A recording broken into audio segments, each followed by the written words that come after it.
Hello YouTube family, welcome to Sugan's home. இன்றைக்கி ஒரு சூப்பரான க்ரீமியான ஒரு ரெசிபி தாங்க. பார்த்த உடனே கண்டிப்பாக செய்யணும்னு தோணும். ஏன்னா இது ரொம்ப சிம்பிளான ஈஸியான பால் கொழுக்கட்டை ரெசிபி தான். எப்போவுமே நம்ம பால் கொழுக்கட்டையெல்லாம் உருட்டி கஷ்டப்பட்டு கொதிக்க வச்சு அப்படி தானே பண்ணுறோம். ஆனால் இந்த ரெசிபி ரொம்ப ரொம்ப சிம்பிள். நம்ம பண்ண போகிற பால் கொழுக்கட்டை நல்லா ரிச்சாக க்ரீமியாக சூப்பராக இருக்குங்க. இந்த விநாயகர் சதுர்த்திக்கு இந்த மாதிரி செஞ்சு அசத்திடுங்க. ரொம்ப சிம்பிள் அண்ட் ஈஸி தான். பாக்கியெல்லாம் ரெடி பண்ணுறதுக்கு முன்னாடி ஒரு அரை கப் மட்டும் மாவு ஜவ்வரிசி எடுத்து ஊற போட்டுருங்க. நம்ம மற்ற விஷயங்களெல்லாம் பண்ணிட்டு வரக்குள்ள இது ஊறிடும். நல்லா 1-2 தடவை கழுவிட்டு ஒரு அரை டம்ளர் தண்ணி மட்டும் ஊற்றி ஊற வச்சுருங்க. இது ஊறுற கேப்பில் நம்ம எல்லா வேலையுமே முடிச்சிடலாங்க. நம்ம வெல்லம் கொதிக்க வைக்கும்போது அடிகனமான பாத்திரம் யூஸ் பண்ணிங்கன்னா வெல்லம் அடியில் ஒட்டாமல் ஈஸியாக கரைஞ்சி வந்துடும். இந்த மாதிரி ரெசிபிஸ் எல்லாம் பண்ணும்போது ஒரே ஒரு கல் வெல்லம் மட்டும் போட்டுட்டு அதுக்கப்புறம் ஒரு டம்ளர் தண்ணி ஊற்றி கொதிக்க வச்சிங்கன்னா கல் மண் டஸ்ட்டு எல்லாமே வந்துடும். அதுக்கப்புறம் நம்ம வடிகட்டி யூஸ் பண்ணிக்கலாம். வெல்லம் உடைக்கிறதுக்கு ஹார்டாக இருந்தால் வெல்லத்தை லைட்டாக இட்லி பானையில், அப்படி இல்லைன்னா ஓவனில் ஒரு 10 செகண்ட் சூடு பண்ணிவிட்டு அதுக்கப்புறம் கட் பண்ணிங்கன்னா வெல்லம் ஈஸியாக உடஞ்சி வந்துடும். வெல்லத்துக்கு பாகுபதம்லாம் எதுவுமே தேவையில்லைங்க. வெல்லம் கரைஞ்சாலே போதும். பாருங்கள், வெல்லம் தண்ணியை ஒரு 2 நிமிஷம் மட்டும் கொதிக்க வச்சா போதுங்க. அதுக்கப்புறம் ஒரு பேனில் ஒரே ஒரு டம்ளர் தண்ணி ஊற்றிருக்கேன். நல்ல தண்ணி சூடாயிடணும். இந்த மெத்தடில் பண்ணும்போது உங்கள் பால் கொழுக்கட்டை செம்ம டேஸ்ட்டாக இருக்குங்க. கொதிக்கிற தண்ணியில் ஒரே ஒரு ஸ்பூன் மட்டும் பச்சரிசி மாவை போட்டு நல்லா கலந்துடுங்க. பச்சரிசி மாவு இல்லைன்னா கொழுக்கட்டை மாவுனே விற்கிது, அது கூட நீங்கள் யூஸ் பண்ணிக்கலாம். ஆனால் தண்ணி மெயினாக ரொம்ப கொதிக்க இருக்கணும். நான் ஒரு கப் பச்சரிசி மாவு எடுத்திருக்கேன். நான் வீட்லேயே வறுத்து அரைச்சி வச்சுருக்கேன். அந்த மாவு எடுத்திருக்கேன். அப்படி இல்லைன்னா நான் சொன்ன மாதிரி ரெடிமேட் மாவு வாங்கிக்கோங்க. அரை கப் நாட்டு சர்க்கரை எடுத்திருக்கேன். நம்ம எப்போவுமே பாகா காய்ச்சி தானே பால் கொழுக்கட்டை பண்ணுவோம். இந்த மாதிரி மாவு கூட சேர்த்து நீங்கள் பிணைஞ்சிங்கன்னா அதோட டேஸ்ட்டு சூப்பராக இருக்குங்க. சாப்பிடும்போது ஈவனாக ஸ்வீட்னஸ் எல்லா பக்கமுமே நல்லாயிருக்கும். இந்த மாதிரி ரெசிபிஸ் எல்லாம் பண்ணும்போது கட்டியே இல்லாமல் ஈவனாக பிணைஞ்சிக்கணும். கட்டி தட்டுற மாதிரி இருந்தால் ரெசிபி நல்லா வராது. ஒரே ஒரு சிட்டிகை உப்பு, ஒரே ஒரு ஸ்பூன் நெய் மட்டும் சேர்த்து கொதிக்க தண்ணி இருக்கு இல்லைங்களா, நம்ம பச்சரிசி மாவு போட்டு அரை டம்ளர் ஆக்கி வச்சுருக்கோம். அந்த பச்சரிசி தண்ணியை கொதிக்க மாவில் ஊற்றிட்டு உடனே கை வச்சிடாதீங்க. கை அப்புறம் சூடாயிடும். ஒரு ஸ்பூனை வச்சு நைஸாக அப்படியே எல்லா பக்கமுமே கிளறி விட்டுட்டு அதுக்கப்புறம் கை வைங்க. ஓரளவுக்கு சூடு கம்மியாயிடும். ஒட்டுக்கா தண்ணி ஊற்றிடாதீங்க, அப்புறம் கொலன்னு போயிடும். கொஞ்சமாக நம்ம மிக்ஸ் பண்ணும்போது அதோட மெஷர்மெண்ட் நமக்கு ஈஸியாகவே தெரிஞ்சிடும். ஃபெஸ்டிவல் டைம்லலாம் இந்த மாதிரி ரெசிபி செஞ்சிங்கன்னா வீட்டில் இருக்கிறவங்களாம் ரொம்ப என்ஜாய் பண்ணி சாப்பிடுவாங்க. இப்போ பாருங்கள், கொஞ்சமாக ஊற்றுனனால நமக்கு தெரிஞ்சிருச்சு. அதிகமாக நீங்கள் தண்ணி சேர்த்துட்டிங்கனாலும் ஒன்றும் கவலை இல்லை. கொஞ்சமாக மாவை எக்ஸ்ட்ரா போட்டு நல்லா கெட்டியாக பிணைஞ்சிக்கோங்க. ஒரு ஸ்பூன் நெய்யை மட்டும் அதில் தடவிட்டு ஒரு 5 நிமிஷம் மட்டும் விட்டுருங்க. நல்லா தேய்ச்சிட்டு ஒரு 5 நிமிஷம் ஊற வச்சிட்டிங்கன்னா மாவு நல்லாவே இலக்கம் கொடுத்துரும். கை உள்ளே போகணும், அந்த அளவுக்கு மாவு கெட்டியாக இருந்தாலே போதுங்க. நல்லா மறுபடியும் பிணைஞ்சு விட்டுட்டு ஒரு 5 மினிட்ஸ் ரெஸ்ட்டு கொடுத்துருங்க. பால் கொழுக்கட்டையெல்லாம் பண்ணும்போது உட்காந்து குட்டியாக ஊருட்டணும். அதுவும் இல்லாமல் இதில் நம்ம நாட்டு சர்க்கரையெல்லாம் சேர்த்து பண்ணியிருக்கிறதுனால அதுலேயும் அந்த ஸ்வீட்னஸ் இறங்கி செம்ம சூப்பராக இருக்குங்க. இதில் நான் 400 ml பால் எடுத்திருக்கேன். பால் கொதிக்கிறதுக்கு முன்னாடியே நம்ம ஊற வச்சோம் பார்த்தீங்களா ஜவ்வரிசி, அதை சேர்த்துடணும். அப்போ தான் அது கொதிச்சு வரும்போது ஜவ்வரிசியும் வேகும், நல்ல க்ரீமி டெக்ஸ்டராகவும் வருங்க.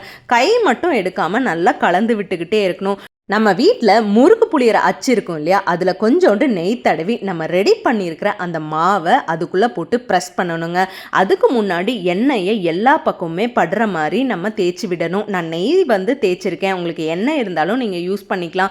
என்கிட்ட இதோட அச்சு இல்லாதனால ஈயத்தோட அச்சு இருந்தது. இந்த மாதிரி 3 கண்ணு இருக்கிற அச்சு எடுத்து கொஞ்சமாக கையில் உருட்டி அதுக்கப்புறம் அந்த மாவு புளிகிறோம் இல்லையா அதுக்குள்ளே போட்டுருங்க.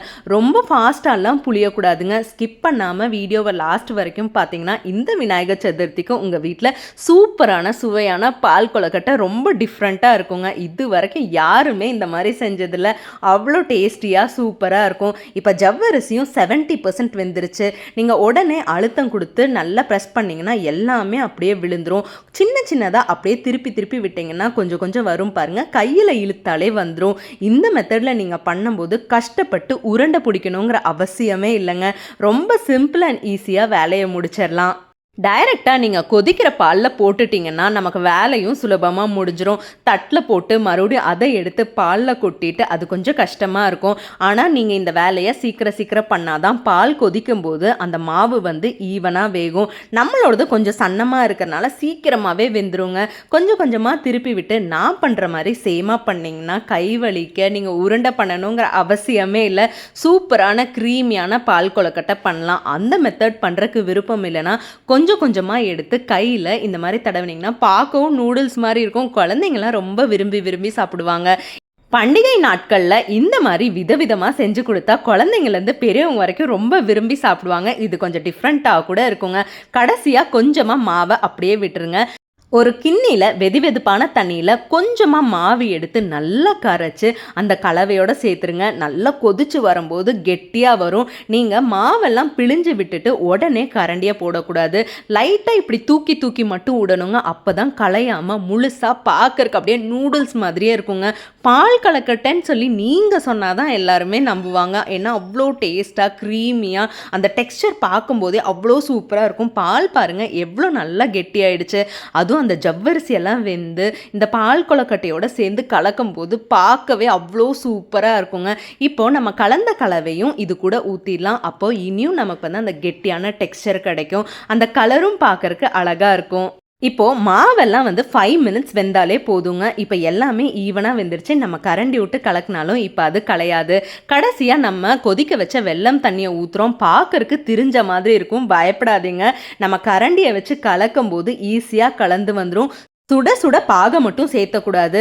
நம்ம பால் கொழுக்கட்டை ஆறுனதுக்கு அப்புறம் தான் நம்ம பாகை சேர்த்தும் போது நல்லா ஈவனாக கலந்து நல்ல க்ரீமி கன்சிஸ்டன்சியாக ஈவனாக ஒன்றுக்கு ஒன்றா நல்லா மேட்ச் ஆகி சூப்பராக இருக்கும். கடைசியாக கொஞ்சம் நெய்யோட தேங்காவை தாளித்து கொட்டி பாருங்களேன், அவ்வளோ சூப்பராக இருக்குங்க.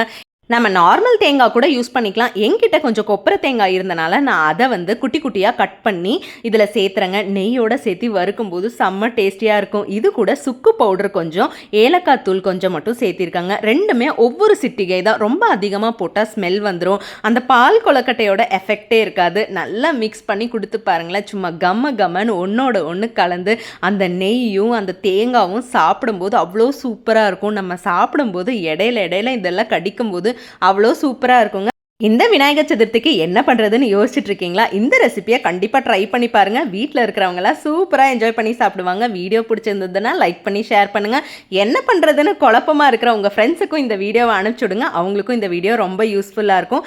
தேங்க்ஸ் ஃபார் வாட்சிங். Happy cooking. மோர் இன்ட்ரெஸ்டிங் வீடியோஸ்க்கு நம்ம சேனலை ஃபாலோ பண்ணிக்கோங்க.